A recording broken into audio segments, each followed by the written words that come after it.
States. He was in terror of the idea of getting ahead of these covert programs.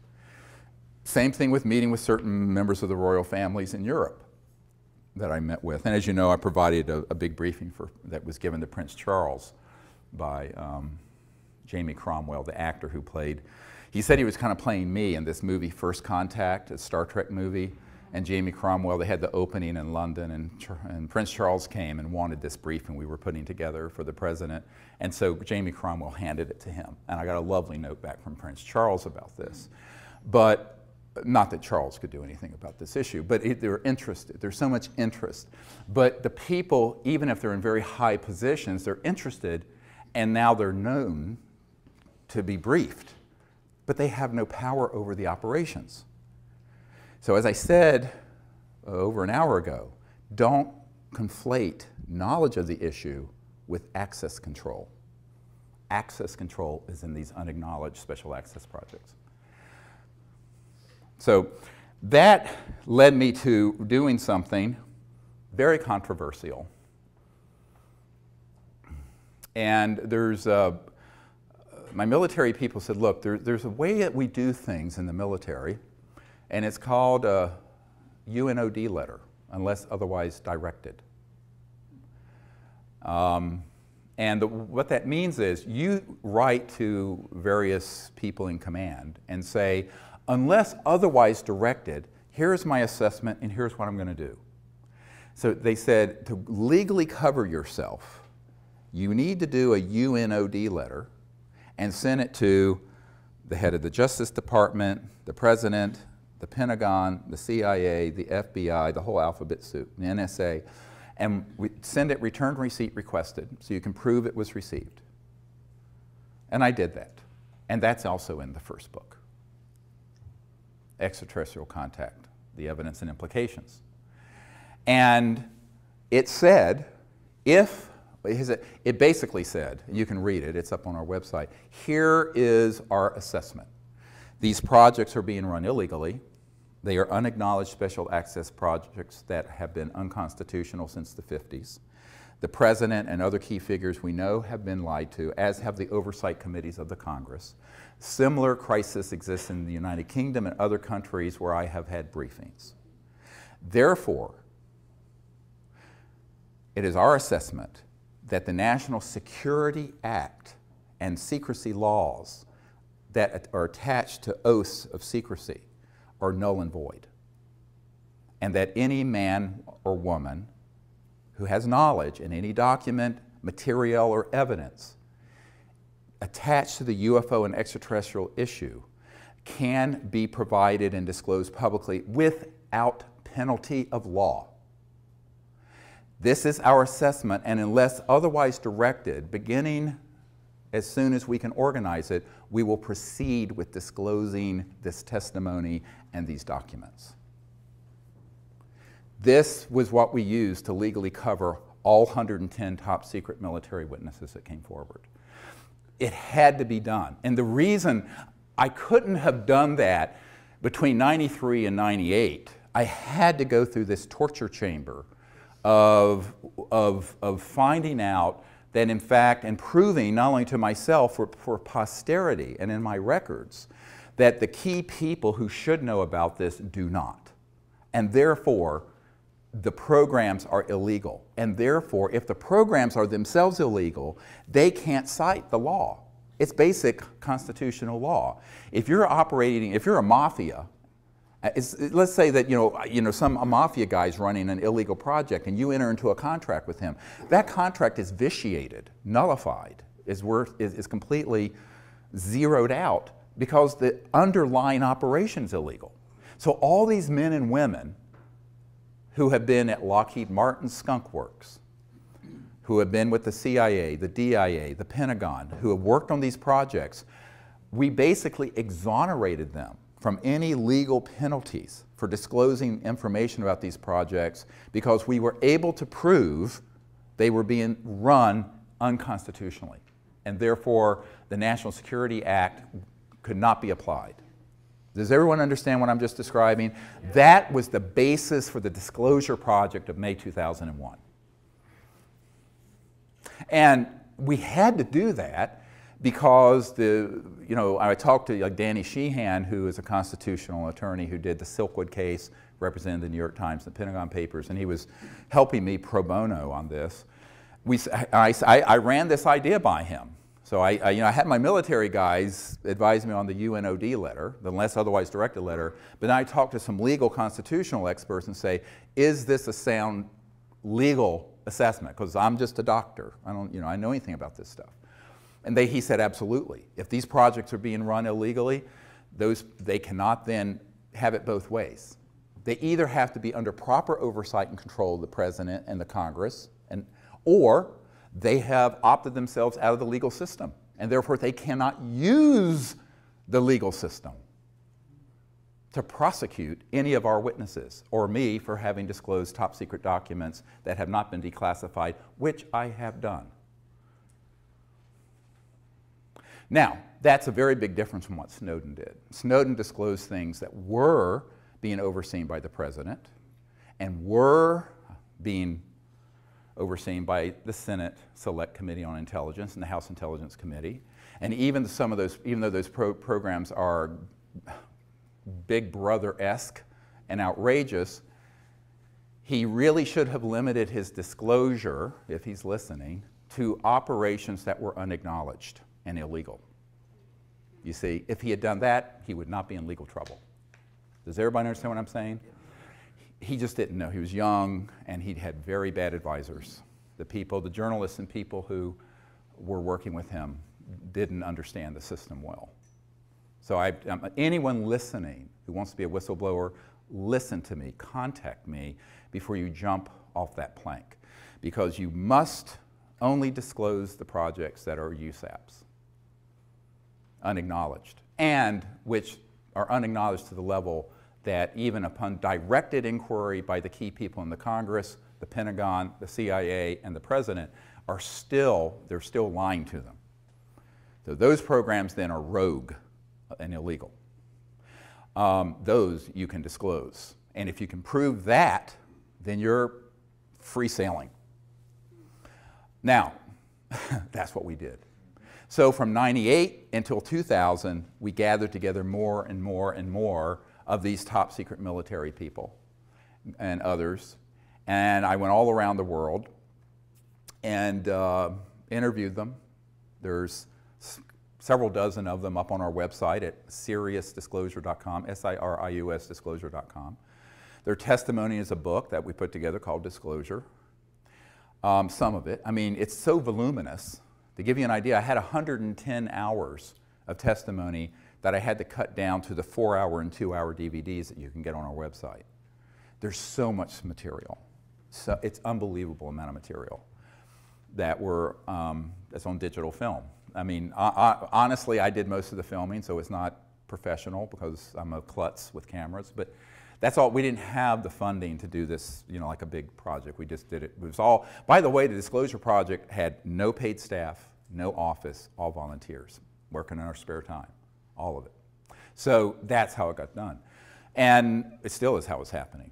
So I think that people have to understand that, we did the best we could with what we had. It wasn't like we had a $5 million grant or a $10 million grant to do this. We had a couple $100,000 to travel the world, interview all these people, and launch it at the National Press Club, which became the biggest event in the history of the National Press Club since Ronald Reagan was there. And at the time that we did the May 9th, 2001 event, it was the most watched event in the history of the internet, the entire internet. And the company that hosts the internet broadcasts out of the National Press Club said they had so many people trying to see it, it crashed their system. And that Bill Gates and others were watching this because they had never seen that many people trying to get on to see it. They had to grab every T1 line in Washington at the old system. Now you can handle it, but they couldn't handle it in 2001. And it was all in the media. Eventually about 800 million people around the world saw it. But then one by one, the media were contacted and told, take this down, take this down, take this down. 4 months later, 9/11 happened. But in the course of all of this, I've learned a lot. But one of the things I've learned is that you cannot expect people in power to bite the hand that feeds them. like the old 9 Inch Nails song. Will they bite the hand that feeds them? And the answer is usually not. And the other thing is that the currency that matters is, it's not impressive if you're a billionaire. I know a lot of billionaires. It's not impressive if you have a law degree from Harvard.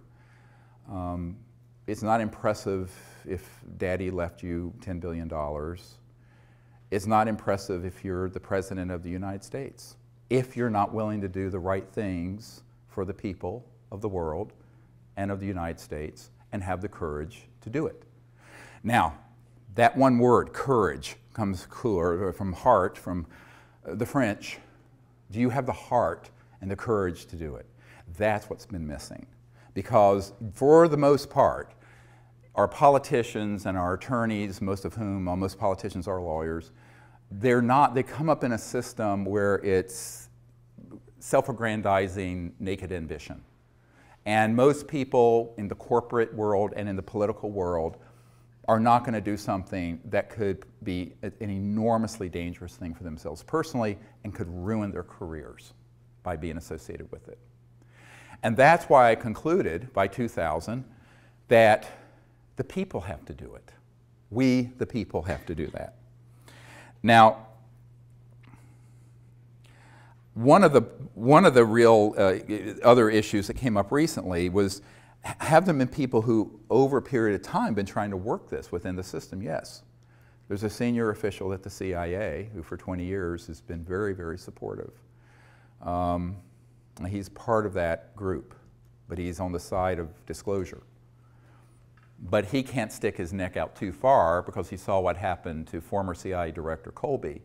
When he stuck his neck out, he was going to give Bill Colby, the CIA director, I think, for Ford and Nixon, was going to hand off one of these zero-point free energy devices and about $50 million in seed money so we could get it out to the public.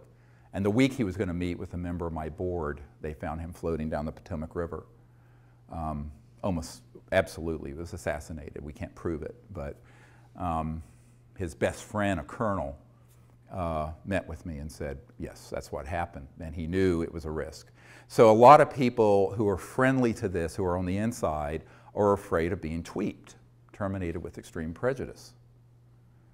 And then you have other people who aren't on the inside, who don't have the courage of the ridicule factor, because the New York Times and the Washington Post, the big media outfits that are wholly owned subsidiaries of the intelligence community, frankly, when it comes to this issue, are going to absolutely roast and ridicule any politician that brings up the word UFO. It has to be done like on Kimmel, you know, just sort of ha ha ha, make a joke of it. So in 1953, the CIA decided that the psychological warfare aspects of this would be where the real enforcement could be, by just making it ridiculous. And they actually engaged, I have a document that proves this, Disney Studios, to make cartoons about little green men so that it would become the laughingstock and sort of defang the whole issue into sort of silliness. And so it has remained for 60 years. So it takes a lot of courage, not just in terms of your personal safety, but your reputation, because you're going to be ridiculed and laughed out of meetings, or you're going to be teased. And most people don't want to be ridiculed. I'm just the kind of person, I don't care what someone says about me. I mean, everything terrible you can imagine has been said about me, and so what? I mean, you just expect it. So, but most people in a public eye don't want to do that. And so disclosure is going to have to be with the people. So we initiated that in 2001, and we continue to do that. And I think that the biggest problem we've had, and I wrote a paper about this called When Disclosure Serves Secrecy. Now, this paper, I wish you would read it and memorize it. Everything I predicted in that a long time ago, it's on our website. And if you sign up for our email service, we occasionally send it out. It's a free newsletter. You can just sign up. It's seriousdisclosure.com. It's free. It's completely provided to the public. That paper describes the dangers of doing what we've done.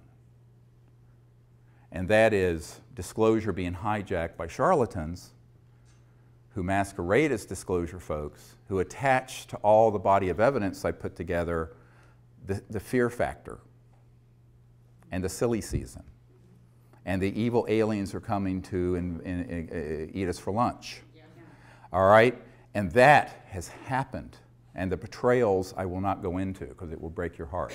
So the truth is, the thing that keeps me up most at night is all this information being folded into which is all solid information, being folded into disinformation that's tailored to scare the public into what General MacArthur said, and that is World War III will be interplanetary. So now let me talk about the deepest USAP. The deepest unacknowledged special access project is the one that is tasked with doing the psychological propaganda, just like Hitler did with his program, for convincing the people that there's a threat that we should fight. This was launched in the 50s and 60s. First they made the subject ridiculous, and then they made it terrifying, like the movie Independence Day. And this was all part of a plan hatched in the 50s to be sure that we could continue to grow the military-industrial complex, but instead of just one country, sort of a unipolar expenditure out of mainly the United States and at that time Soviet Union, it'd be a global junta military effort because there's a threat from outer space. And they have done about 50 years, 60 years of very, very careful preparation. Now, the UFO subculture is replete with the influence of that. Most people don't understand it. And I wasn't surprised when I got a document in the 1990s from the Strategic Studies Institute describing this project, and this is going to be in our next film, if I can find a director that wants to make this film. And it describes creating a worldwide subculture and cult around alien abductions using stagecraft, I'm quoting, and using advanced aerospace devices, i.e. man-made UFOs, anti-gravities, with creatures that could pass as aliens to engage in events to scare people so that the public could be turned to believe that there's one or more civilizations that we should unite against and fight. And Ronald Reagan at the United Nations literally said, wouldn't our job of creating a unified world be easier if we had a common alien threat? This is, you can Google this clip of Reagan saying this. So that agenda and the Star Wars programs that go with it, and 90+% of all UFO subculture books, movies, conferences are infected with that virus. Now, I'm saying unwittingly in many cases, because how would you know?